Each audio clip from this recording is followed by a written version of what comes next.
हमने पहले पढ़ा है नॉन वर्बल कम्युनिकेशन, सेकंड पढ़ते हैं हम वर्बल कम्युनिकेशन। वर्बल कम्युनिकेशन क्या होता है?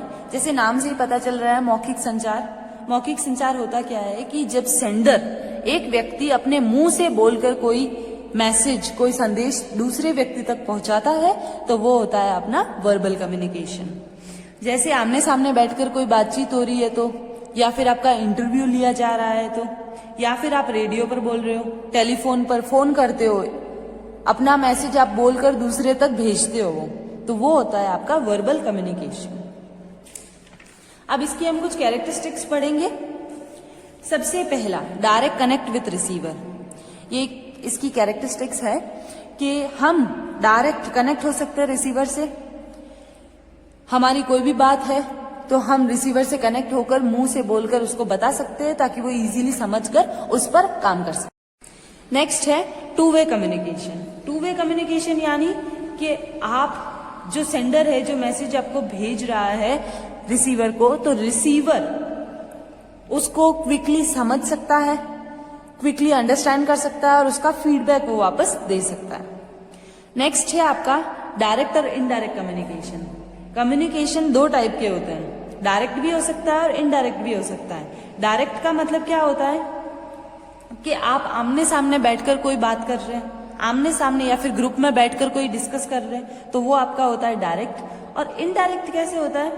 जैसे आप फोन पर बात कर रहे हो, जैसे आप कहीं पर भाषण दे रहे हो, ग्रुप में पब्लिक बैठी है नीचे और आप स्टेज पर खड़े होकर भाषण दे रहे हो, तो वो होता है आपका इनडायरेक्ट। क्लियर है तीनों? चलिए हम नेक्स्ट पढ़ते हैं कि वर्बल कम्युनिकेशन के चैनल कौन कौन से हो सकते हैं, किस किस तरीके से हम वर्बल कम्युनिकेशन लोगों तक पहुंचा सकते हैं। सबसे पहला है रेडियो। रेडियो के थ्रू हम बहुत सारी इंफॉर्मेशन लोगों तक पहुंचा सकते हैं।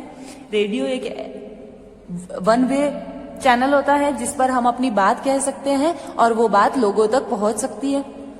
नेक्स्ट है आपका टीवी, टेलीविजन। टीवी सब लोग देखते हैं, सबको पता है टीवी से इंफॉर्मेशन आती है। हम वैसा करते हैं जैसे न्यूज देखते हैं, न्यूज में हमको टीवी में पता चलता है कि आज वहां पर ये हो रहा है, आज यहाँ पर वो हो रहा है। क्लियर है? तो इससे टीवी वाला या फिर जो भी आपका टीवी में जो भी न्यूज, जो भी आपका शो आ रहा है, तो वो अपनी बात आप तक पहुंचाने में सक्षम है। नेक्स्ट है आपका इंटरव्यू। इंटरव्यू में क्या होता है कि जो दो पार्टीज होती है उनका आमना सामना हो जाता है, वो बातचीत करते हैं और अपनी जो इम्पोर्टेंट थिंग्स है, अपनी जो इम्पोर्टेंट बातें हैं उनको डिस्कस कर लेते हैं। नेक्स्ट है आपका टेलीफोन या मोबाइल फोन के जरिए भी आप वर्बल कम्युनिकेशन कर सकते हैं। कैसे होता है कि अगर आपको किसी से कुछ बात करनी है, किसी तक कोई मैसेज पहुंचाना है, तो आप फोन करके उन तक वो बात या मैसेज पहुंचा सकते हो। नेक्स्ट है आपका ट्रेनिंग। जैसे कंपनी में, हर कंपनी में होता है, अगर कोई फ्रेशर, किसी कंपनी ने अगर फ्रेशर ने ज्वाइन किया है कंपनी को, तो वहां पर उस फ्रेशर को उस कंपनी की जो एक्टिविटीज है उनके बारे में ट्रेन किया जाएगा, कैसे काम करना है, ये सब कुछ। तो ये भी कंपनी का मैसेज उस ट्रेनी तक पहुंचता है, तो ये भी आपका एक चैनल है। डिस्कशन, विचार विमर्श करना। आप बहुत से ऐसे मैटर्स होते हैं जिस पर आप डिस्कशन करते हो, बहुत से सब्जेक्ट होते हैं जिस पर आप डिस्कस कर सकते हो, तो डिस्कस करते हैं तो हमारी बात हम लोगों तक पहुंचा सकते हैं। नेक्स्ट है आपका स्पीच। आप भाषण देकर, मैंने अभी आपको बताया, जैसे भाषण देकर एक बंदा भाषण देता है और बहुत से लोगों को उसकी जानकारी हो जाती है कि ये क्या मैसेज पहुंचाना चाहता है। नेक्स्ट है आपका मीटिंग, सभाएं। कंपनी में हर साल बहुत सी मीटिंग होती है जिसमें मैनेजर, इन्वेस्टर, इन सब की बातें एम्प्लॉयज, आपके जो ऑफिसर्स हैं उन तक पहुंच सकती है। तो ये सारे जो चैनल्स है, ये 8 चैनल है। ये चैनल के थ्रू आप वर्बल कम्युनिकेशन कर सकते हैं। अब वर्बल कम्युनिकेशन की हम इंपॉर्टेंस देख लेते हैं। सबसे पहला वर्बल कम्युनिकेशन का इंपॉर्टेंस है आपका लीडरशिप, नेतृत्व। कंपनी में बहुत सारे काम को हम एग्जीक्यूट करने के लिए, हमको एग्जीक्यूट करवाने के लिए मैनेजर्स को हमेशा नेता बने रहने की जरूरत होती है, ताकि लीडर बना रहे तो अपने एम्प्लॉयज को इजीली हैंडल कर सकता है, अपने लीडर की बात हर कोई सुनता है, एम्प्लॉय उसी के अनुसार काम करते हैं। नेक्स्ट है आपका पार्टिसिपेशन, भागीदारी। मैनेजर्स को कोई भी कंपनी में अगर किसी भी टाइप का कोई भी इम्पोर्टेंट टॉपिक है तो उस पर डिसीजन लेने के लिए सभी जो एम्प्लॉयज है उनको बुलाना पड़ता है, तो उसके लिए भी आप वर्बल कम्युनिकेशन यूज कर सकते हैं। फिर है रिकॉग्नाइजेशन, मान्यता। मैनेजर कोई भी इंफॉर्मेशन अगर एम्प्लॉयज तक पहुंचाता है, जैसे अगर उसकी प्रशंसा की है तो, अगर उसके काम की तारीफ की है तो, अगर आपने उसको कोई सम्मान या कोई अवार्ड देने की बात रखी है तो जिससे क्या होगा, मान्यता बढ़ेगी। और मान्यता जैसे अवार्ड देने की बात कही है आपने, तो वो एम्प्लॉय क्विकली उसका हाँ या ना में। नेक्स्ट है आपका काउंसलिंग।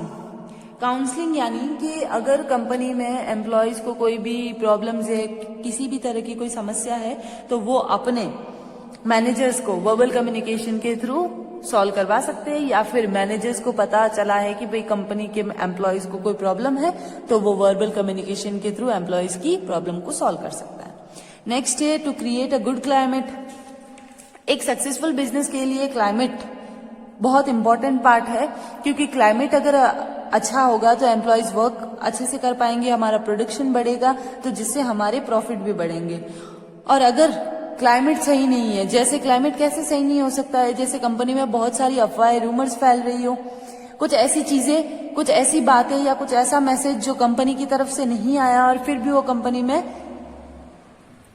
इंटरेक्ट कर रहा है, तो इस तरह से हम वर्बल कम्युनिकेशन के थ्रू एक मैनेजर अपनी कंपनी के जो रूमर्स है, अपनी कंपनी के बारे में जो भी अफवाहें फैल रही है, उनको रोक सकता है। नेक्स्ट है टीम स्पिरिट, समूह भावना। मैनेजर्स अपने ग्रुप में अपने काम करने के लिए, अपने बिजनेस के प्रोडक्शन को बढ़ाने के लिए, बिजनेस की सक्सेस के लिए टीम के साथ काम करना ज्यादा बेटर होता है और ज्यादा बेटर मानता है वो। इसलिए अगर वर्बल कम्युनिकेशन होगा तो आपका टीम स्पिरिट भी बढ़ेगा। नेक्स्ट है कंसल्टेशन।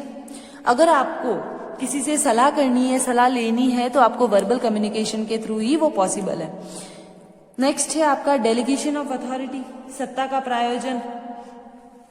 अगर मैनेजर्स या फिर जो ऑफिसर्स हैं वो अपने अथॉरिटी को एम्प्लॉयज को देना चाहते हैं, जैसे प्रोडक्शन हाउस के हेड बनाना चाहते हैं तो हेड को सारी अथॉरिटीज दे दी कि इस प्रोडक्शन हाउस का जो भी राइट्स है और जो भी लाइबिलिटीज है वो सब कुछ आप देखेंगे, तो इसके लिए भी वर्बल कम्युनिकेशन बहुत जरूरी है। अब हम नेक्स्ट पढ़ते हैं वर्बल कम्युनिकेशन के एडवांटेज और डिसएडवांटेज। जैसा कि मैंने पहले भी बताया आपको, हर पहलू के दो पक्ष होते हैं, एडवांटेज भी है तो कुछ डिसएडवांटेज भी है। तो चलिए हम स्टार्ट करते हैं एडवांटेज से। सेविंग इन टाइम, हम बोलकर अगर किसी तक अपना मैसेज भेजते हैं तो टाइम बच जाता है।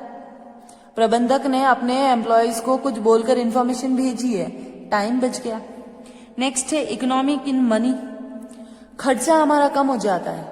बोलने में किसी भी तरह का कोई खर्चा नहीं होता है, पर इसकी जगह पर अगर हम कोई पेन, अगर हम कोई सिंबल यूज करते हैं तो उसका खर्चा बढ़ जाता है हमारा। नेक्स्ट है क्लियरिटी ऑफ मैसेज, मैनेजर ने जिस वे में जिस मैसेज को एम्प्लॉयज तक भेजना है, अगर वो वर्बल कम्युनिकेशन होगा तो दोनों आमने सामने होंगे, दोनों ने बोलकर या फिर फोन पर किया होगा तो वो क्लियरिटी ज्यादा बेटर होगी। जिस अर्थ में मैनेजर ने वो संदेश भेजा है उसी अर्थ में वो एम्प्लॉयज उसको ले सकता है। नेक्स्ट है आपका मोर इफेक्टिव, अगर आपने किसी को कोई बोलकर बात बताई है, कोई बोलकर इफेक्टिव तरीके से आपने बात बताई है तो वो ज्यादा प्रभाव देती है वो इंफॉर्मेशन। नेक्स्ट है कॉर्पोरेशन,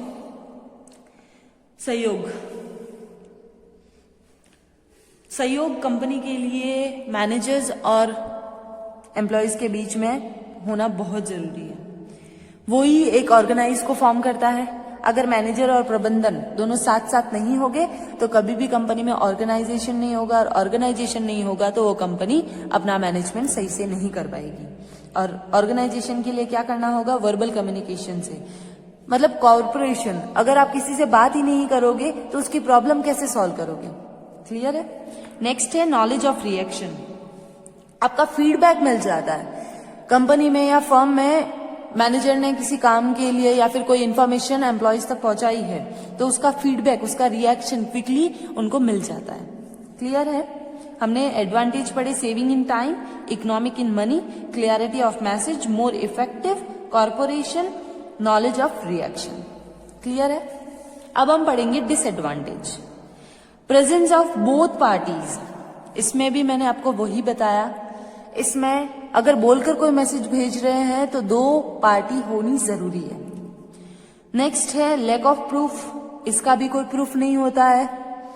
हमने कुछ इंफॉर्मेशन भेजी और आगे वाला रिसीवर बोलता है हमारे तक नहीं आई, तो क्या प्रूफ है कि आपने भेजी? आपने तो सिर्फ बोला है उसको, सिर्फ अपने मुंह से बात करके उस तक पहुंचाई है। नेक्स्ट है not suitable for long message. आपको कोई लंबी सूचना देनी है, जैसे 4-5 लाइन नहीं, जैसे अगर आपको कोई इंफॉर्मेशन, लंबी इंफॉर्मेशन भेजनी है, लॉन्ग मैसेज भेजना है आपको, तो उसके लिए आप इसका यूज नहीं कर सकते, क्योंकि वर्बल कम्युनिकेशन शॉर्ट मैसेज के लिए ज्यादा इफेक्टिव होता है। नेक्स्ट है नो अवेलेबिलिटी ऑफ रेफरेंस। आप भविष्य के संदर्भ में इसकी कोई भी किसी भी तरह का कोई रेफरेंस आपको नहीं मिल सकता है।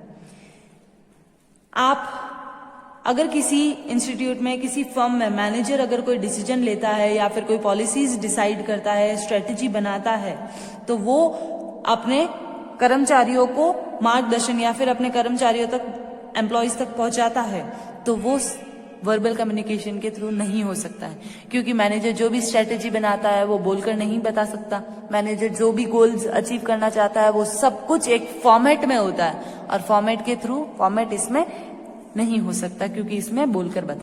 लास्ट है आपका quick response necessary. Verbal communication में दो पार्टीज होती है आमने सामने, बोलकर बताया जाता है, तो रिसीवर से एक्सपेक्ट किया जाता है कि आप क्विकली उसको रिस्पॉन्स करो। आप क्या कहना चाहते हो, क्विकली आप उस तक अपना मैसेज पहुंचाओ। क्लियर है? Disadvantage, presence of both parties, lack of proof, not suitable for long message, no availability of reference, quick response necessary.